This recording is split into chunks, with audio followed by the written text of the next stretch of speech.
Good evening. Good evening, everyone. It is Thursday. We're almost there. April 4, 2019. April 4, 2019, Thursday. And tonight's topic is, that's right, just leadership. We're talking about leadership. First thing I want to share with you, interesting.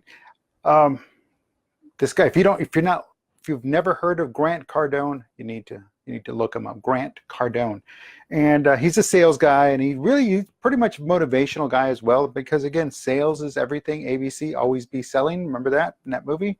Glenn Ross. Well, he had this really neat one. Attention is money, always, but they don't teach you that in school. Attention is money, but they don't teach you that in school. What else don't they teach you in school? How to handle your money. They don't train you at all on how to handle your money. There should be at least one class on how to balance a checkbook, on how to actually know how much money you truly have. So that being said, I'll bring some more stuff. So kind of leading up, it'll become a topic later on. So today in leadership, again, so just be ready. So today in leadership, like the title says, I'm talking about leadership and accountability. As a leader, you're going to be holding people accountable. And guess what? They're going to hold you accountable. So you need to hold yourself accountable first. And that's the thing. You need to hold yourself accountable first. Because nothing chaps my hide more than when somebody comes up and said, look, here's the situation, here's the deal, here's what you need to do. And then they say, I hate these words, I got it. Because in the end, you don't got it. You have nothing. You ain't got it. You're just trying to appease people. That's just nonsense, because you don't got it. Because in the end, you'll get found out. Because if you have to tell people you got it, it means you don't got it. It means you don't understand what's going on. You don't understand the severity of the situation. You don't understand. And folks, if you're a leader and you're dealing with people like that, they go around and say, I got it.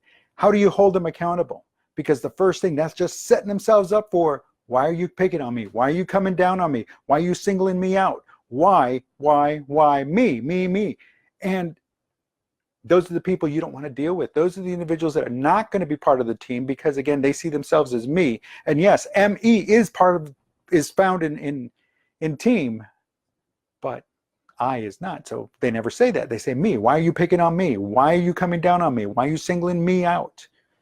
So the accountability, for naught. It's shot right through the window, out the door, down the hall, and down into the dumpster.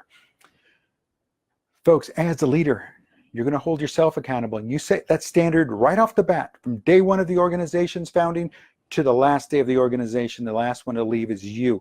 You hold yourself accountable, and guess what they cannot do? They cannot come down on you. It's like, well, you're doing this, and you're saying that. No, it's all the same thing, because you're holding yourself accountable. You're there to the same standard.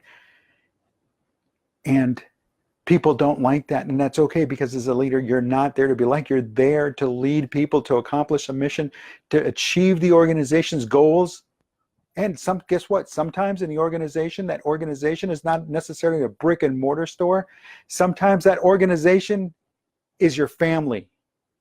More than likely, most of the time, that organization is your family. Because that's how we learn things. That's how we grow. That's how we become better. That's how we get our discipline. And if we don't get it, then we go look for it someplace else.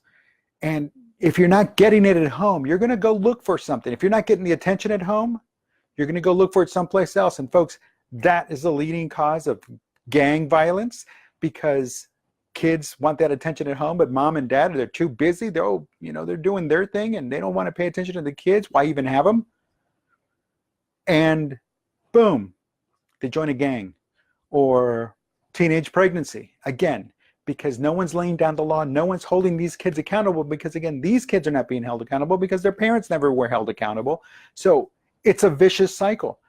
But there's going to be times that individuals are going to break that cycle, because they see it's nonsense. They see that there's a better world out there. They see that sometimes, I have to leave this mess, this clusterfuck, and move on to a better place. To move on to a better place, to a better thing, to a better life. And that's the only way you got to do it. But it's discipline, and it's holding yourself accountable. So you've got to take that initiative. And then when you start having a family, guess what? You're going to start holding your kids accountable and responsible for what they do. And guess what? Then the cycle changes. And then the family line changes. So out the window goes the teenage pregnancy. Out the window goes the dropping out of school. Out the window goes the gang violence. Out the window goes doing the drugs. Out the window goes the promiscuity. And so on and so on and so on. So yes, you can change lives. But when they go around telling you, I got it, they ain't got shit. They ain't got crap. They ain't got nothing. Because again, no one is holding them accountable. That's just a quick way of shutting you up as the leader, as the boss, as the manager. When a subordinate says, I got this, you know, red flags should be flying up left and right. Red flags should be everywhere on that one statement. I got this. Those 3 words. That's it. And folks, if you don't, then guess what? You're just feeding into that.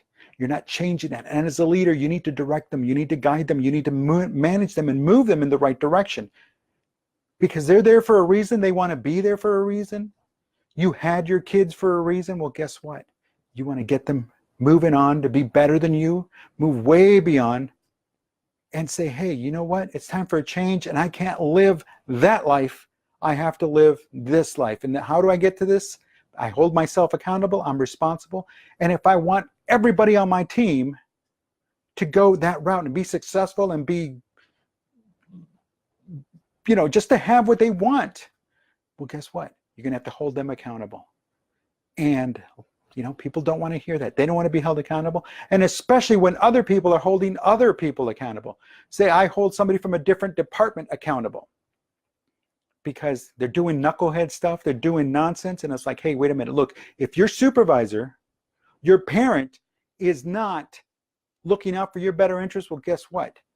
You know, either because I'm in the structure of the organization, I'm in the structure of the family. If I'm not going to say something, I'm just as guilty as that numbskull who says, I got it. But I'm not that numbskull. As a leader, we have to sometimes bite the bullet and do the dirty work. It might not be the popular thing, but guess what? In the end, one of 2 things is going to happen. They're going to learn the easy way or they're going to learn the hard way. And sadly, way too many people love learning the hard way, myself included. I've learned a lot of lessons the hard way, a lot of lessons. But guess what? As we get older, we want to share that with others. But again, sometimes people don't want to hear because, you know, they've only lived for this much, for this long, and they've never had to pay a bill. They've got 3 squares. They've got a roof over their head. They get transportation and a little spending money. They've never had to pay a bill. They've never had to raise kids. So they understand they've got the perfect life. And why rock the boat? Folks, again, being accountable means that the boat's going to get rocked. Being accountable means you're going to have to do what you have to do. It might not be the popular thing, but holding others accountable also means you're going to hold yourself accountable. And that BS of, I got this, is not holding yourself accountable. Listen, I've ranted, but I'm being serious with this. It applies at work, it applies at home, it applies in the family structure, it applies in the organization. Think about it. Hold yourself accountable first, and then you don't have to worry about others holding your charges, holding those that you supervise, those that you lead, those that you manage accountable, because you're doing it yourself. And if you're not doing it, somebody else will step in and do it for you. You might not like it, but you know what? You did it to yourself because you didn't hold yourself accountable. Folks, I'm Dave. Have a great night. Have a great Friday. I will talk to you tomorrow.